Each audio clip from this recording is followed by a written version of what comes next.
Oi, esse é o Riscante, um canal para divulgar conteúdo sobre arte e desenho. Eu sou Zé de Rocha, artista e professor da Escola de Belas Artes da Universidade Federal da Bahia. E hoje veremos a segunda parte do assunto Tempo e Desenho. Na aula passada, aprendemos que o tempo é um elemento essencial na prática do desenho, a partir da velocidade com a qual rastreamos as formas com o olhar e realizamos marcas na superfície de representação. Conhecemos a abordagem conhecida como desenho gestual. Na abordagem gestual, desenhamos as formas dos objetos em sua totalidade, de maneira imediata, do geral para o particular. Desenhamos rapidamente, com gestos amplos. Conhecemos 5 tipos de desenho gestual, que diferem pelo tipo de traços e procedimentos utilizados. O desenho gestual em linha e sua variação, o desenho gestual em linha rabiscada. Também vimos o desenho gestual em mancha, o desenho gestual em linha e mancha e o desenho de gesto sustentado, que começa de maneira veloz e evolui para uma observação mais detalhada na representação dos objetos. Agora vamos conhecer outra abordagem, o desenho de contorno. Essa abordagem é realizada lentamente e exige muita concentração. Desenhamos do particular para o geral em uma inspeção atenta de cada parte do objeto. No desenho de contorno, representamos os objetos por meio de linhas de contorno. Em outras aulas, vimos que uma das funções da linha é servir de contorno. É a linha que estabelece aquilo que pode ser percebido, analisado e nomeável.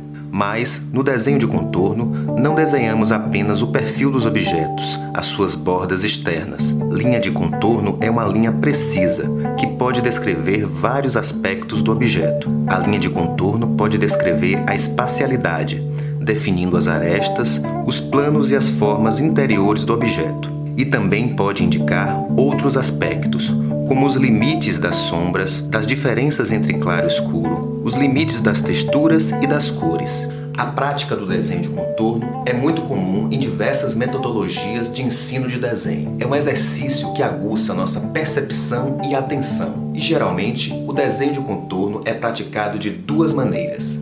Desenho cego. Nesse tipo de desenho de contorno, desenhamos sem olhar para o que fazemos sobre o papel. Posicionamos a prancheta longe dos olhos ou cobrimos a prancheta com um tecido.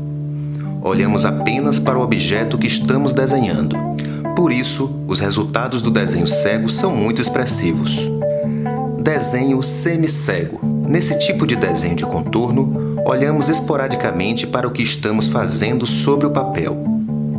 Desenhamos uma determinada forma, olhando somente para o objeto. Ao finalizar o desenho dessa forma, nos voltamos para o papel com a intenção de realinhar o posicionamento da mão.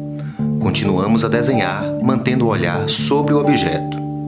Orientações para a realização de desenho de contorno. Use um instrumento riscador pontiagudo, como um lápis grafite bem apontado, uma caneta esferográfica ou um marcador de ponta fina.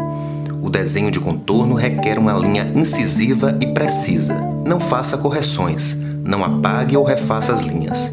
O frescor do desenho de contorno está em registrar o processo de olhar e desenhar com lentidão. Preste atenção ao circuito olho-mão. No desenho de contorno, olho e mão se movem juntos. Não deixe seus olhos se moverem mais rapidamente do que sua mão. Para facilitar, imagine que a ponta de seu instrumento riscador está em contato real com o objeto. Desenhe como se estivesse tocando a superfície do objeto. Mantenha seu instrumento riscador em contato com o papel até chegar ao final de uma forma. Só depois, realinhe a posição do instrumento sobre o papel. Outra opção é realizar o desenho com apenas uma linha, sem interromper o contato entre instrumento riscador e a superfície do papel. Trace apenas as linhas que representam os limites. que separam os diferentes planos e arestas do objeto ou onde existe alteração no contraste entre claro e escuro, na textura ou na cor. Não tente dar volume às formas interiores por meio do trabalho com tons.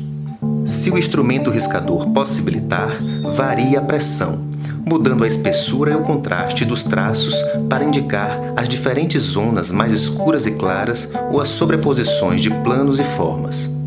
Não se preocupe com distorções e proporções. O foco está no processo.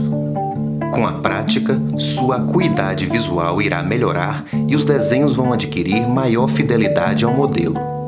E o mais importante, desacelere o tempo que você gasta para desenhar. No desenho de contorno, a velocidade deve ser ralentada.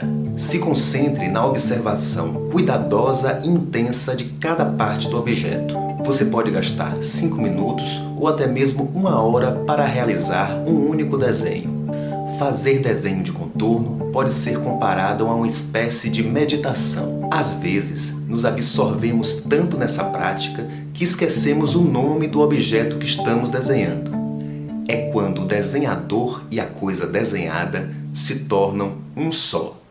Por hoje é só. Nos encontramos na próxima aula aqui no canal Riscante.